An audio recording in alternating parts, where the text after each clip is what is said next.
ನಾನು ಇರ್ಷಾದ್ ಅವ್ರಿಗೆ ಒಂದು ಪ್ರಶ್ನೆ ಇತ್ತು ಸರ್. ಈಗ ಇದರಲ್ಲಿ ಸಾವು ನೋವುಗಳ ಬಗ್ಗೆ ನಾವು ಮಾತಾಡ್ತಾ ಇದ್ದೀವಿ.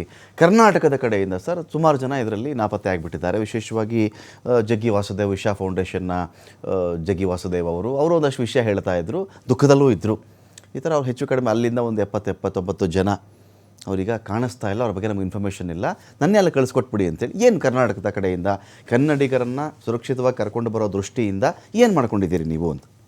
ನೋಡಿ, ಇವತ್ತು ಏನು ನೇಪಾಳದಲ್ಲಿ ಒಂದು ಪ್ರಕೃತಿ ವಿಕೋಪ, ಒಂದು ಭಾರಿ ಭಯಂಕರವಾದಂತಹ ಒಂದು ಪ್ರವಾಹದ ಹಿನ್ನೆಲೆಯಲ್ಲಿ ಭಾಳಷ್ಟು ಬೆಂಗಳೂರು ಮೂಲದವರು ಇರ್ಬೋದು, ಕರ್ನಾಟಕ ಮೂಲದವರು ಇವತ್ತು ವಿಶೇಷವಾಗಿ ಭಾರತದಿಂದ ಸುಮಾರು ಜನ ಅಲ್ಲಿ ಇವತ್ತು ಏನು ಮಾನಸ ಸರೋವರ ಕೈಲಾಸ ಯಾತ್ರೆಗೆ ಹೋದಂಥ ಯಾತ್ರಾರ್ಥಿಗಳಿರ್ಬೋದು, ಅಥವಾ ಅಲ್ಲಿಗೆ ಹೋದಂತಹ ಯಾತ್ರಾರ್ಥಿಗಳು ಅಥವಾ ಪ್ರವಾಸಿಗರು ಇವತ್ತು ಸಂಕಷ್ಟದ ಒಂದು ಇದರಲ್ಲಿ ಸಿಕ್ಕಾಕೊಂಡಿರುವ ಹಿನ್ನೆಲೆಯಲ್ಲಿ ಇವತ್ತು ಕರ್ನಾಟಕದ ವತಿಯಿಂದ ನಮ್ಮ ಸಚಿವರಾದಂತಹ ಸನ್ಮಾನ್ಯ ಡಾಕ್ಟರ್ ಜಿ ಪರಮೇಶ್ವರ್ ಅವರು ಈಗಾಗಲೇ ಹೇಳಿದ್ದಾರೆ, ಅಲ್ಲಿ ಎಷ್ಟು ಜನ ಕಾಣೆಯಾಗಿದ್ದಾರೆ, ಏನಾಗಿದೆ, ಈಗಾಗಲೇ ಒಂದು ಸಹಾಯವಾಣಿನೂ ಅವರು ಡಿಕ್ಲೇರ್ ಮಾಡಿದ್ದಾರೆ.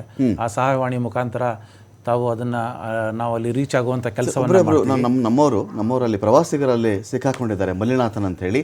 ಮಲ್ಲಿನಾಥನ್ ಅವರೇ ನಮಸ್ಕಾರ. ನಮಸ್ಕಾರ ಸರ್. ನಮಸ್ಕಾರ. ಎಲ್ಲಿದ್ದೀರಿ ಮಲ್ಲಿನಾಥನ್ ಅವರೇ? ಈಗ ಈ ಪ್ರವಾಹದ ಸ್ಥಳದಿಂದ ನೀವು ಎಷ್ಟು ದೂರದಲ್ಲಿ ಇದ್ದೀರಿ ಇವಾಗ ತಿಳ್ಕೊಳ್ಬಹುದಾ?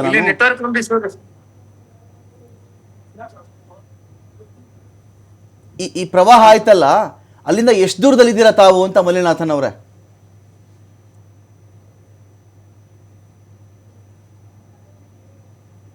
ನನ್ನ ವಾಯ್ಸ್ ಕೇಳಿಸ್ತಾ ಇದೆಯಾ ಮಲ್ಲಿನಾಥನ್ ಅವರೇ ತಮಗೆ?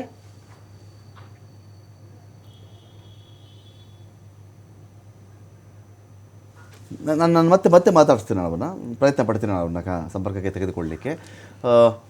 ಎಕ್ಸೆಲ್ PU ಕಾಲೇಜು ಗುರುವಾರ ಕೆರೆ ಪ್ರಾಯೋಜಿತ ಅಖಾಡ ಬಿಗ್ ಫೈಟ್ ವಿಶೇಷ ಮತ್ತೆ ಮುಂದುವರಿಯುತ್ತೆ ಒಂದು ಬ್ರೇಕ್ ಆದಮೇಲೆ.